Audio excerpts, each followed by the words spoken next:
How many things in your life should be done but are still bothering you today? Plans that never happened, things that didn't go as planned, versions of yourself you keep mentally revisiting, or, and this is a very big one for me, conversations you keep having in your head over and over and over again. Makes us feel tired, makes us feel scattered, or like we're dragging the past with us into the future. If you recognize this, then this is definitely a video for you. Because today we're talking about the art of completion. And it's not about productivity, it's not about goal setting, but something that goes much deeper and is much more powerful.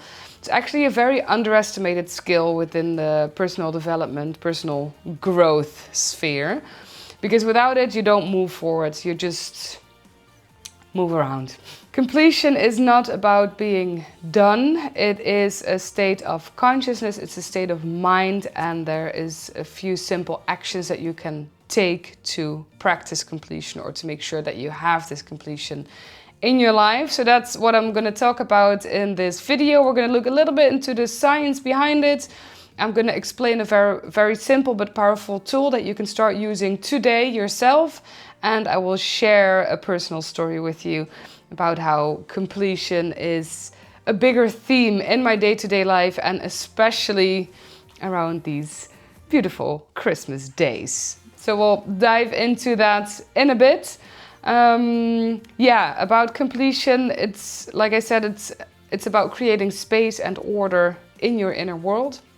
It means that your energy is no longer trapped in the past, and with that energy also your thoughts and your emotions, because that's what we see happening. That's what you will notice if you don't work on completion. You keep going back through that past. You keep thinking about these situations that have passed. You keep having these conversations that are done and over with, and with that, what happens is that also the emotions that you had back then or the thoughts that you had back then keep coming up, and you get stuck within that. We talked about being stuck in the last video, and this is also a very big part of that, because without completion, your body and your mind actually get stuck in your past, in past situations. Now, what happens if you do work on completion? You'll see that you'll have more available energy, greater mental clarity, less procrastination. That's definitely something a lot of us can use, and less mental self-torture, because at some point that's just what it becomes. You'll see that you're more calm, in control, and life will just feel fairly simple. And it doesn't come from doing a lot. It maybe sounds like we have to do a lot to accomplish this, but it actually comes from finishing things. So you're doing less. You're actually doing less. Less overthinking, no more searching for answers. And if that sounds good, keep listening, because I'm going to take you through it now. Let's start with the science. Let's bring in the science behind it, because it's not just like a random spirituality thing or a very good theory. Within psychology, incompletion has been studied for over a century now. So it's not really something new. It's been studied a lot in a lot of different ways, different angles. There's a few things I want to look into now. First one is one of the most well-known phenomena is the Zeigarnik effect. I hope I'm pronouncing that correctly. This effect was first described by Soviet psychologist Bluma Zeigarnik in 1927.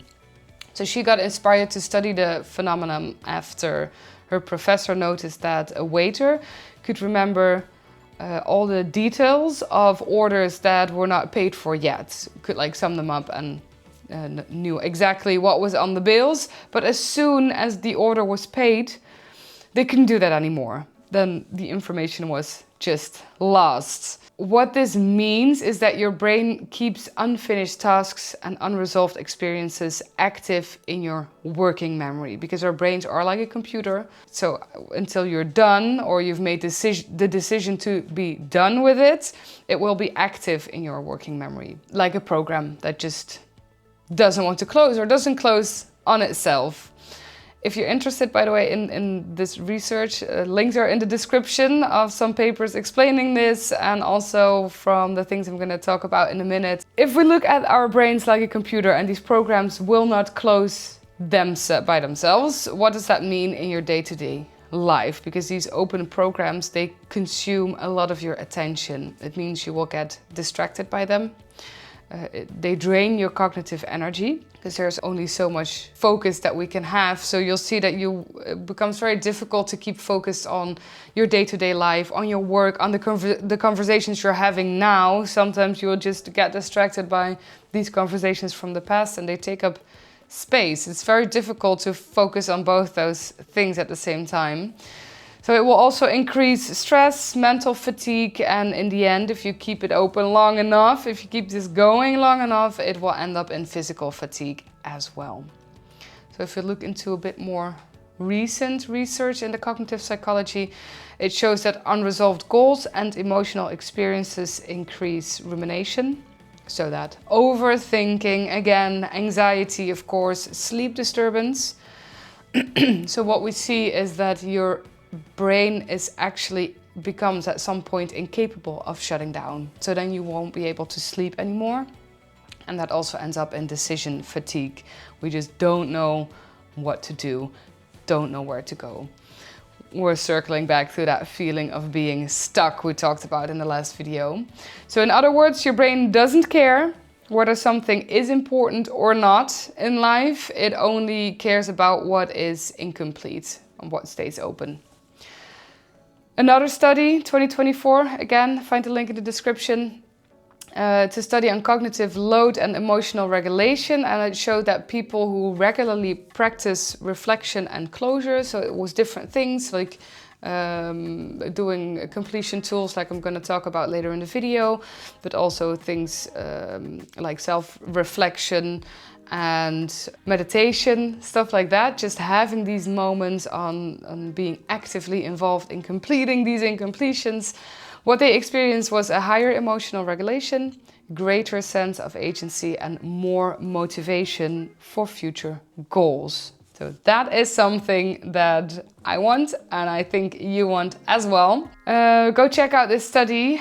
It was quite big with a lot of students they looked into and their behavior and how that changed. Completion doesn't make you passive. It makes you available for what's next. Many people think that they feel stuck because they don't know what they want, or they have a lack of clarity, a lack of motivation. Or they just need a better plan. This is something I hear a lot when clients start working with me. They say, okay, Katinka, I just don't really have a plan. So if you just help me make a plan, I'll do it and everything will be fine. It doesn't really work like that.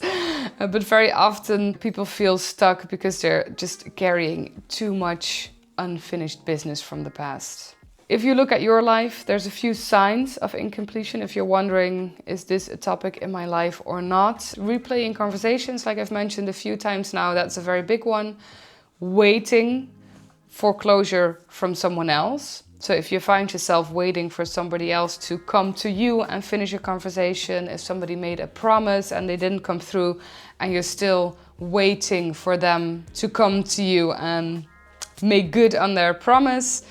And the last one is hoping something will change.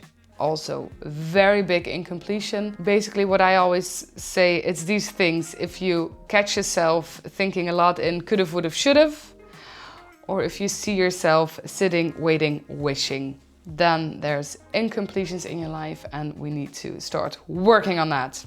There's a key line from the completion framework, just to throw in some coaching language there. Whatever you resist, you maintain. So think about that. Resistance takes up energy, and it takes up a lot of energy in our lives. Now that energy is no longer available for your creativity, for your growth, for your momentum, for the things you actually want to put it into. That's what you're feeling, that feeling of being tired. You see people getting sick more often, feeling overwhelmed. That's just your system that's busy holding on to something instead of moving on towards something.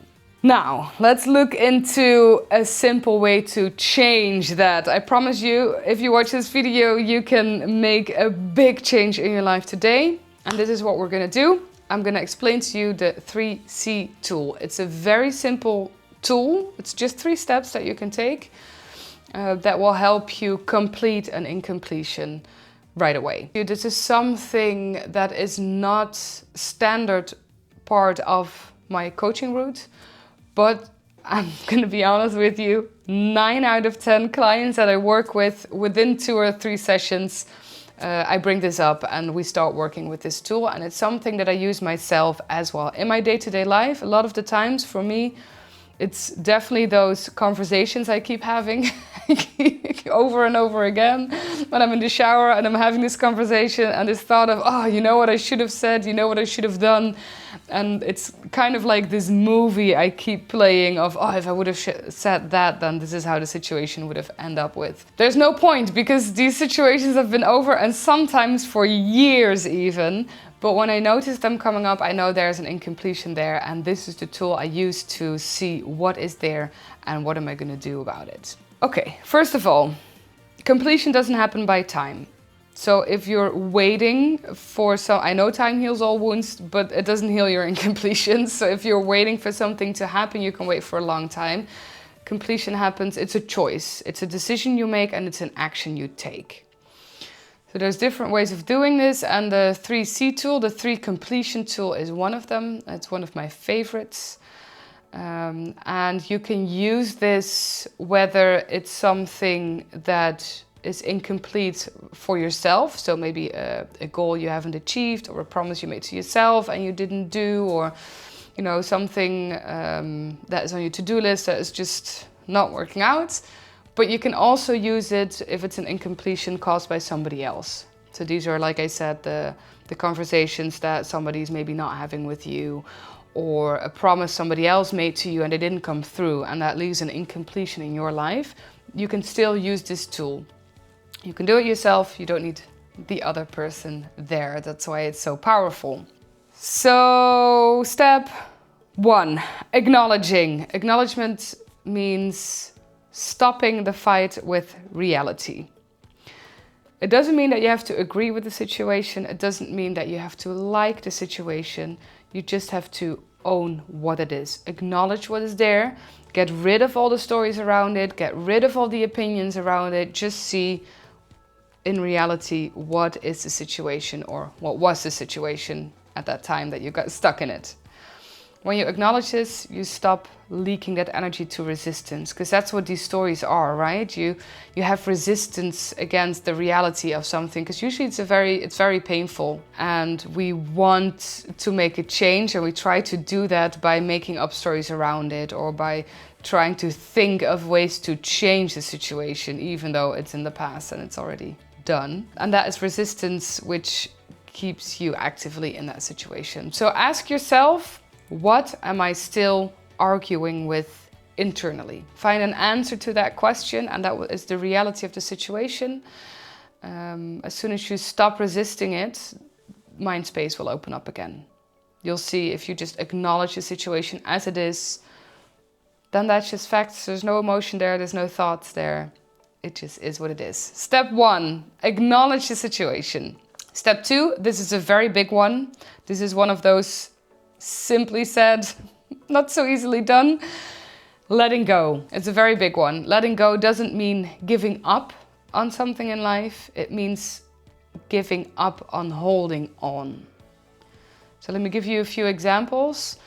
Letting go of trying to make a relationship work. So you're letting go of the trying to make it work. Giving up hope that someone will change. Giving up waiting for the perfect circumstance, or giving up an old version of yourself. So this giving up is an action, it's a decision you make. Because right now, if you're stuck in an incompletion, you're already in action, right? If you want to try to make a relationship work, trying is something you have to do. If you're hoping that somebody will come to you, that hope, that is something that you actively do every day, and that takes up energy, mental energy, physical energy. It takes up space in your life. As soon as you let go of that hope, as soon as you let go of that trying, if you let go of that waiting, that's an action you take, and that will instantly, immediately free up a lot of space. Usually what you feel is an instant relief. Like, okay, now I don't have to hope anymore. I can do something. So that takes us to step 3 of this tool, deciding. Until you decide, you're stuck in consideration. That's also that waiting, that hoping, that sitting around is like, should I do A, should I do B? What if this happens? What if that happens? It takes up a lot of mind space, a lot of energy again, but it's also something you're doing. So if you've acknowledged the situation, if you let go of what you're holding on to, then the last step you'll take is you'll make a decision. And like I've discussed in the last video, we talked a lot about that energy. What happens is that a lot of energy will come up, and this decision that you'll take will put it in a direction. And that's when you will feel your life moving forward again. The situation will move forward again. Making this decision doesn't mean a certainty. Things can still change after that. Nothing in life is set in stone, but it means you're giving direction to your life again. You can start moving again. Once you decide, your system will know where to go. There's going to be more actions after that, and sometimes what you see is even you making that decision, people around you, situations around you will start moving again as well, and change, and you know, there will be new things coming up right away usually. And that's when completion is locked in, when you're done and you can move forward. The past will finally be the past and not part of your present anymore. Okay, I hope this helps you a bit. If you have any questions, always find me on Instagram, send me a DM, and I'm happy to look into it with you a bit further or answer any question that you have.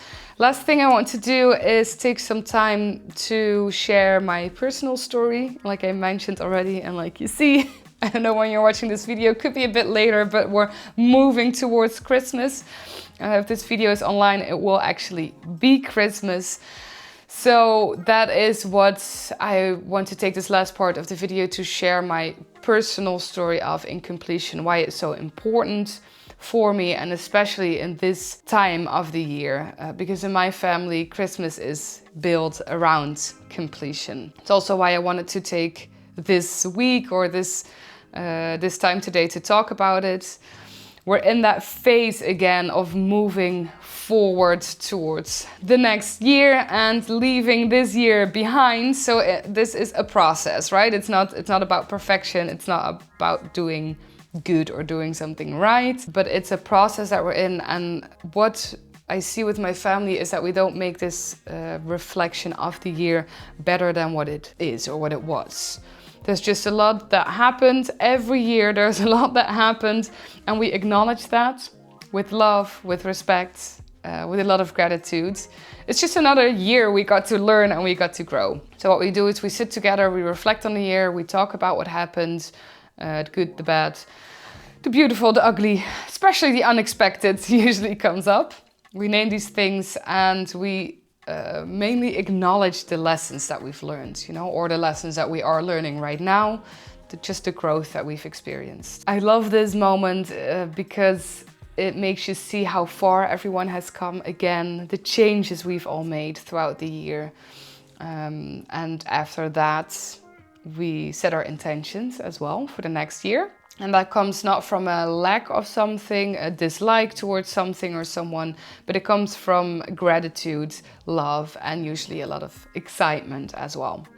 So how we do this is we name one thing that we're leaving behind, and we name one thing that we're taking with us into the next year. So I want to do that in this video for you or with you as well. Of course, I invite you to do this yourself, implement it in your own Christmas dinner, or just do it now if you're watching this video. Take that time to acknowledge the year that you've had, the things that you've learned, and say, what are you leaving behind in this year and what are you taking with you in the next year? For me, I'm leaving behind the self-doubt in my business, and what I'm taking with me this year is my personal growth in my business, in my relationship, and just growth towards my future. It makes me very excited thinking about that. A lot has happened for me as well this last year, and as always, hectic year, crazy things happened.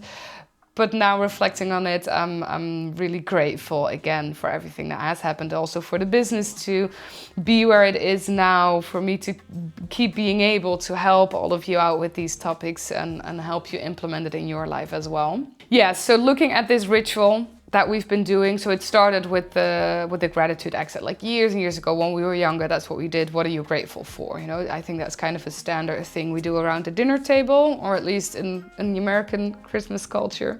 Here in Europe, it's a bit different, but since we celebrate a very American version of Christmas, that's what we used to do. And it just grew over the years more into this a ritual that very much aligns with my family and the adults that we all grew into. So that ritual taught me something very powerful. You cannot authentically move forward if you haven't honored where you are. So completion isn't difficult, it's not heavy. It's actually very, or that's my experience, it's very grounding and very peaceful. Taking those steps, so that step of the acknowledgement, that step of letting go, that is in that one moment can feel very difficult and very heavy, but as soon as you've taken that one step, it's all good. It's all good, and there's nothing but gratitude, a new perspective and momentum that lays behind that. So that's what I want for you as well. So if you're watching this and you feel like there's so much that keeps chasing you from the past, if you feel like old systems, old thoughts, old emotions are just keeping you stuck where you are, this work is essential.